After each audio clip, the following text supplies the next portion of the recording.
The wizard studies में आप सभी लोगों का एक बार फिर से स्वागत है। आज जो एक मुद्दा लेकर के आपके बीच उपस्थित हुआ हूँ वह है हंटिंगटन रोग। ये ब्रिटेन के वैज्ञानिकों ने इससे संबंधित कुछ रिसर्च में सफलता पाई है। ये काफ़ी खतरनाक रोग है और न ठीक होने वाला रोग है। इस वजह से इसके बारे में जानना बहुत ज़रूरी है और चलिए इसे देखते हैं।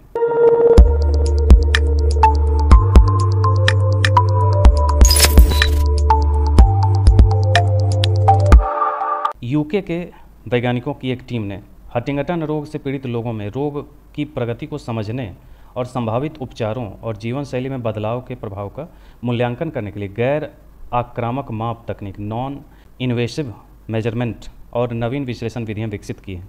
यानी कि इस बीमारी को जानने के लिए, इस बीमारी का मूल्यांकन करने के लिए कि क्या स्थिति है, ये गैर आक्रामक माप तकनीक में कई सारे टाइप्स होते हैं, जिसमें आप अल्ट्रासाउंड या सीटी स्कैन वगैरह भी उसके अंतर्गत ही आते हैं। तो ये तकनीक विकसित करी है। तो आगे देखें, हंटिंगटन रोग के बारे में जानें। तो हंटिंगटन रोग एक वंशानुगत बीमारी है जिसके कारण मस्तिष्क की कोशिकाएं धीरे धीरे अपना काम करना बंद कर देती हैं और मर जाती हैं। यह आपके मस्तिष्क के उन हिस्सों की कोशिकाओं को प्रभावित करता है जो स्वैच्छिक गति और स्मृति को नियंत्रित करते हैं। इसके सामान्य लक्षणों में अनियंत्रित गति, आपकी सोच, व्यवहार और व्यक्तित्व में बदलाव शामिल है। ये लक्षण समय के साथ बदतर होते जाते हैं। स्वैच्छिक गति का मतलब है कि जैसे कोई भी कार्य अपनी इच्छा से कर लेते हैं, स्वेच्छा से कर लेते हैं, वो है। यह रोग दो प्रकार का होता है। एक है वयस्क अवस्था में शुरू होना, सबसे आम है, 30 वर्ष से अधिक आयु के बाद ये शुरू हो जाता है। और दूसरा है प्रारंभिक शुरुआत, किशोर हंटिंगटन रोग शुरुआती बच्चों और किशोरों को प्रभावित करता है। यह बहुत ही दुर्लभ है। हंटिंगटन रोग अनुमानतः प्रत्येक 1 लाख लोगों में से 3 से 7 लोगों को प्रभावित करता है, जिनमें से अधिकांश यूरोपीय मूल के होते हैं।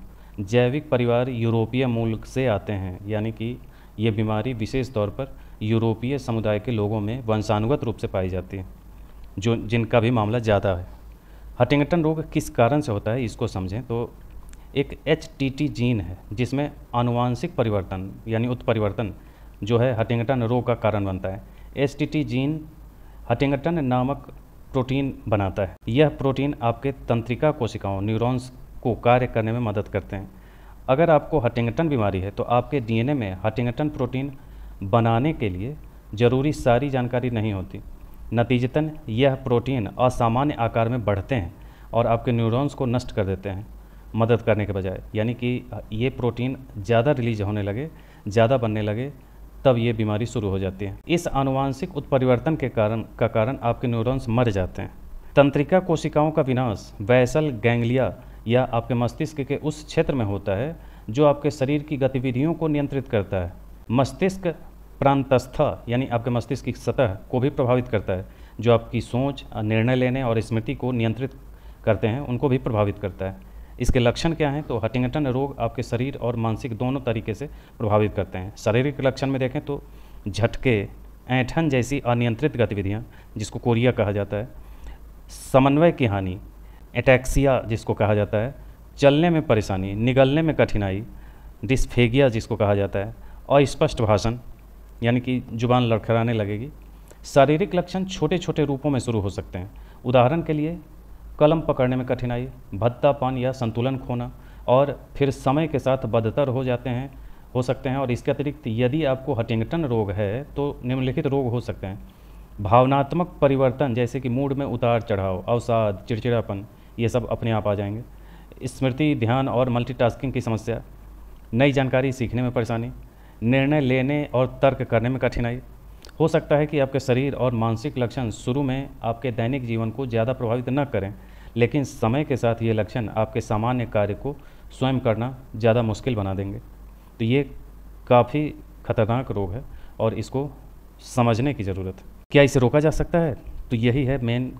हंटिंगटन रोग के जोखिम को रोकने या कम करने का कोई ज्ञात तरीका नहीं है। अभी इसकी खोज या कहें कि इसे क्योर करने का अभी किसी भी प्रकार का साधन नहीं है। आप इसको केवल अपनी दिनचर्या सुधार करके इसे सुधार सकते हैं, रोक सकते हैं कुछ दिन के लिए। लेकिन अगर वंशानुगत रूप से रहा है तो ये देर सवेर हो ही सकता है। यदि आप अपने परिवार को बढ़ाने की योजना बना रहे हैं तो आनुवांशिक परीक्षण के बारे में एक आनुवांशिक परामर्शदाता से बात करें, ताकि यह पता चल सके कि आपके बच्चे में आनुवांशिक स्थिति होने की संभावना है या नहीं।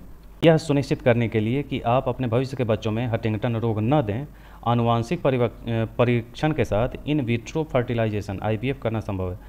ये कहने का मतलब ये है कि अगर आप में ये बीमारी है तो आप जीन एडिटिंग के माध्यम से, IVF के माध्यम से, इन दोनों का सहारा लेकर के आप अपने बच्चे में ये बीमारी होने से रोक सकते हैं। आप अपने DNA में बदलाव करके, यानी कि जो पुरुष का स्पर्म होता है, महिलाओं के एग्स होते हैं, इन सब को जब एक साथ ये किया जाता है लैब में, उसको सही तरीके से बनने दिया जाता है, अपना स्वरूप लेने दिया जाता है, तो उसके बाद माता के गर्भ में उसे स्थापित किया जाता है। तो IVF जो है, IVF एक साधन हो सकता है जिसके माध्यम से आप अपने बच्चे में ये बीमारी होने से उसको रोक सकते हैं, जो जीन एडिटिंग के माध्यम से। तो ये था हंटिंगटन रोग। इसके बारे में जो भी जानकारी आपको दी गई, इसे ध्यान में रखिएगा और एग्ज़ाम के पॉइंट ऑफ व्यू से इसके सारे पॉइंट्स आपको ध्यान में रखने हैं। आज के लिए इतना ही, मिलते हैं अगले वीडियो में।